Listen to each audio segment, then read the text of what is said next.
Hello बच्चों, let's see the question.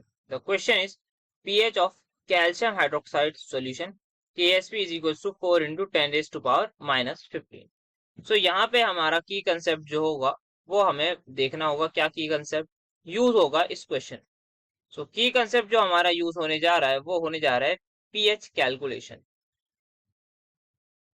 pH calculation. तो यहाँ हमें कैल्शियम हाइड्रोक्साइड का KSP दे रखा है, दैट इज सोल्यूबिलिटी प्रोडक्ट. आइए इसको समझते हैं.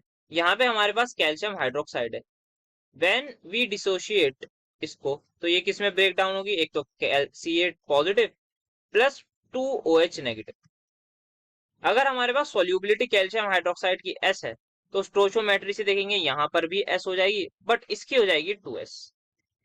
अब हमें अगर KSP की इक्वेशन लिखनी है तो KSP कैसे लिखेंगे. KSP हम लिखेंगे यहाँ पे जो भी आयन होगा दैट इज कैल्शियम आयन, इसकी सोल्यूबिलिटी या फिर इसकी कॉन्सेंट्रेशन की पावर स्टोइचोमेट्रिक कोफिशिएंट, साथ में OH नेगेटिव जो है उसकी पावर हमारे उसके ऊपर भी उसका stoichiometric coefficient that is 2. So calcium की कॉन्सेंट्रेशन हमें दे रखी है S एंड इसकी दे रखी है 2S स्क्वायर. सो जो KSP की हमारी वैल्यू आ रही है अल्टीमेटली वो इस इक्वेशन से आ रही है 4S क्यूब. यहाँ पे हम इसको मल्टीप्लाई करेंगे तो हो जाएगा 4S square then 4S cube. और हमें KSP की वैल्यू भी गिवन है that is 4 into 10 raised to power minus 15. सो यहाँ पे अब हम S की वैल्यू इससे कैलकुलेट कर सकते हैं. तो 4 से 4 कैंसिल हो जाएगा. S क्यू हमारे पास ये दे रखा है तो फाइनली जो S की वैल्यू है वो आ जाएगी 10 raised to power -5. तो यहाँ पे हमें S की वैल्यू मिल गई. अब हमें pH निकालनी है तो pH के लिए हम हाइड्रोक्साइड आयन की सबसे पहले वो निकाल लेते हैं. pH से पहले हम pOH कैलकुलेट करते हैं, देन हम 14 में से माइनस करके pH निकाल लेंगे. तो यहाँ पे हमें हाइड्रोक्साइड आयन की कॉन्सेंट्रेशन दे रखी है 2S. सो यहाँ पे जो OH माइनस की कॉन्सेंट्रेशन है वो हमारी है 2S के equal.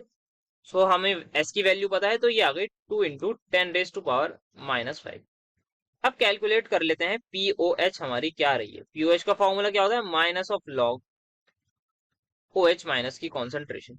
We have OH minus की कॉन्सेंट्रेशन सो वो हम पुट कर लेते हैं is equal to minus log 2 into 10 raised to power -5.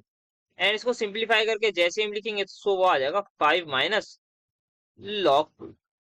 And we know log 2 की जो वैल्यू होती है हमारे पास वो होती है हमारे पास 0.3. सो POH की जो अल्टीमेटली वैल्यू आ रही है इस क्वेश्चन में वो आ रही है 5 minus 0.3 that is 4.7. Now we have to calculate pH. So pH plus POH किसके इक्वल होता है 14 के. सो pH की वैल्यू हो जाएगी 14 माइनस POH. सो अल्टीमेटली 14 में से माइनस करना है हमें 4.7. So it will be come out as 9.3. So हमारा pH की वैल्यू जो है इस केस में आ रही है 9.3. So let's have a look on the options. So yes हमारे पास ऑप्शन सी अवेलेबल है. So the final answer is going to be option number C. Hope you understood it well. Best of luck.